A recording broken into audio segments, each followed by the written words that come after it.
The story begins in the dense Amazon jungle. A plane was flying fast. Inside was a girl named Justin. She was peacefully returning home with her friends. But suddenly, something struck the plane hard, causing it to go out of control and start plummeting down quickly. Before they knew it, the plane crashed into the thick trees of the Amazon. Because of the impact with the trees, half of the plane broke off and fell, throwing a girl out of the plane at high speed.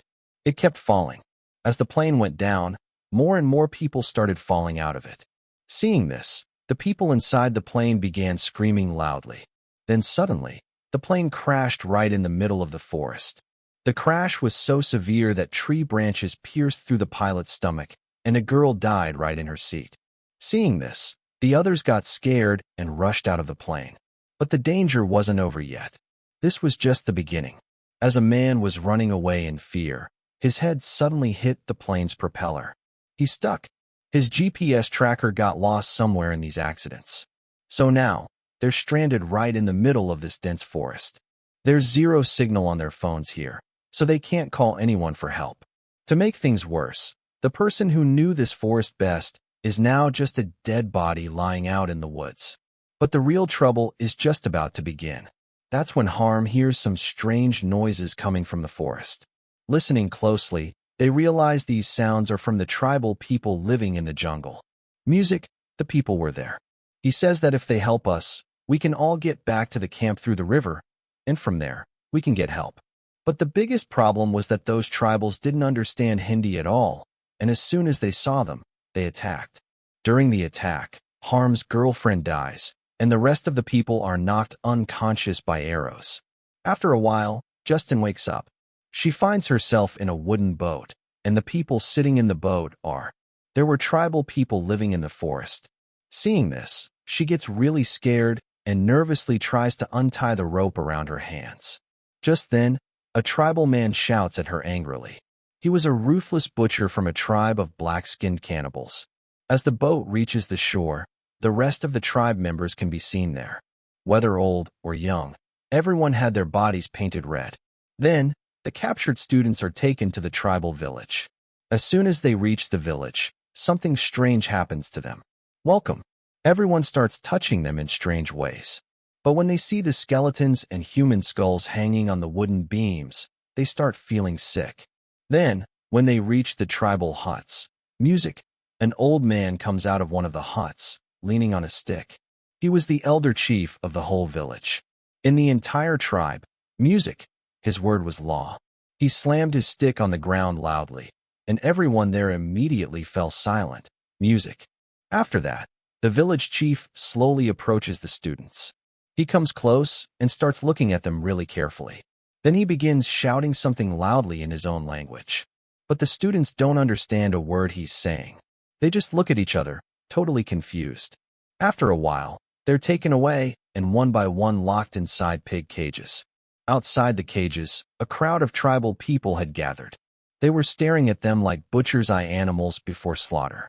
But the chubby guy turned out to be even more unlucky. Music. He was separated right from the start. He had gone there.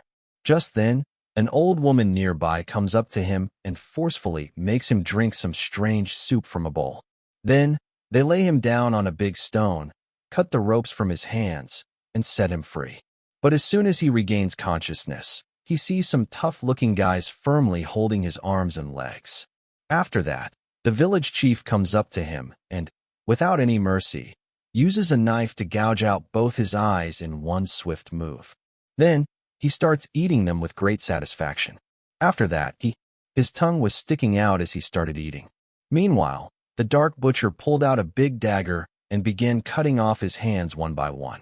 In no time, that fat guy was ruthlessly chopped into tiny pieces.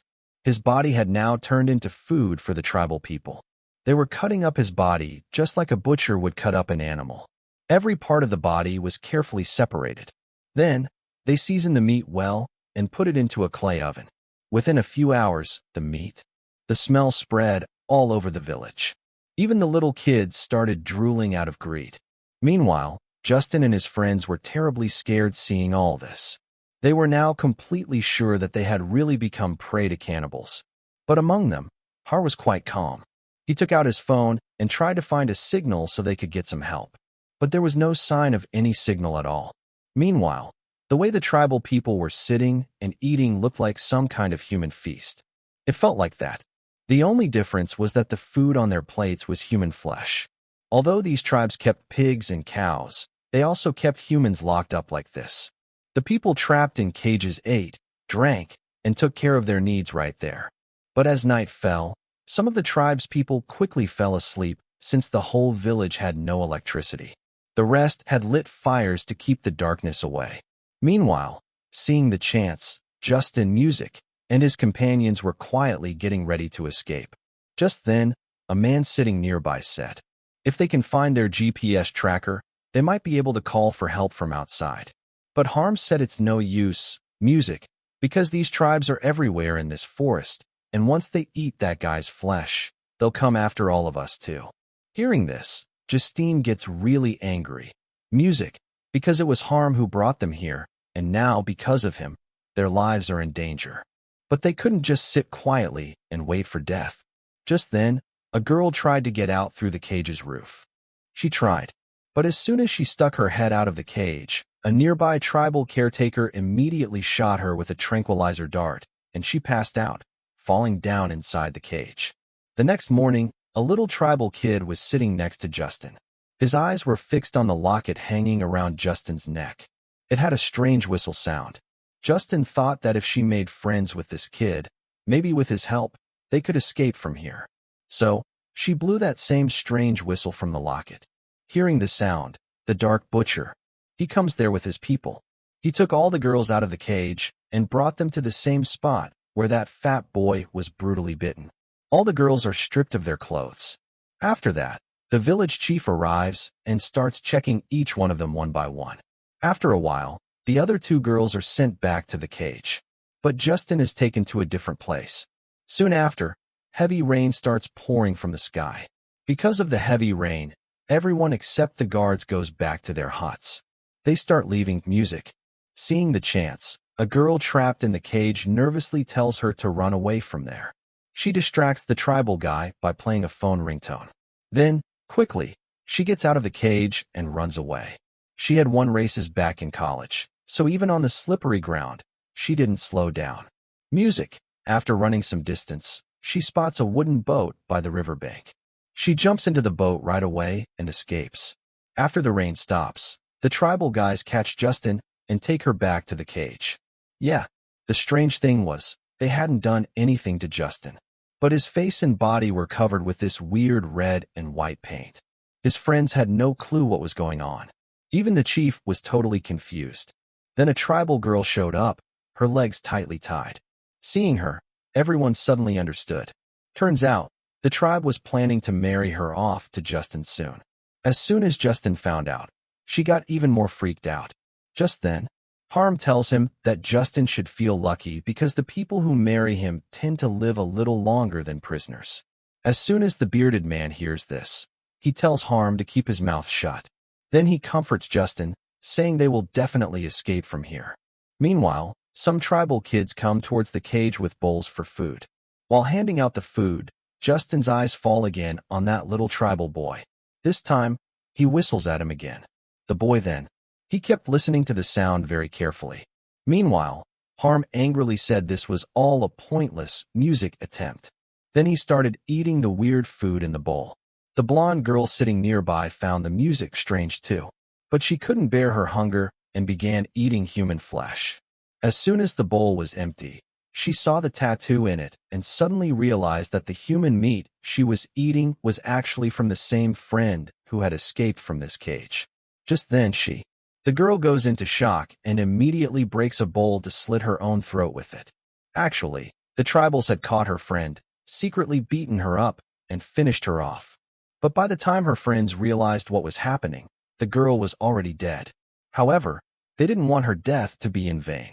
So, they quietly opened her mouth and, using a stick, shoved some poisonous drug, music, down her throat.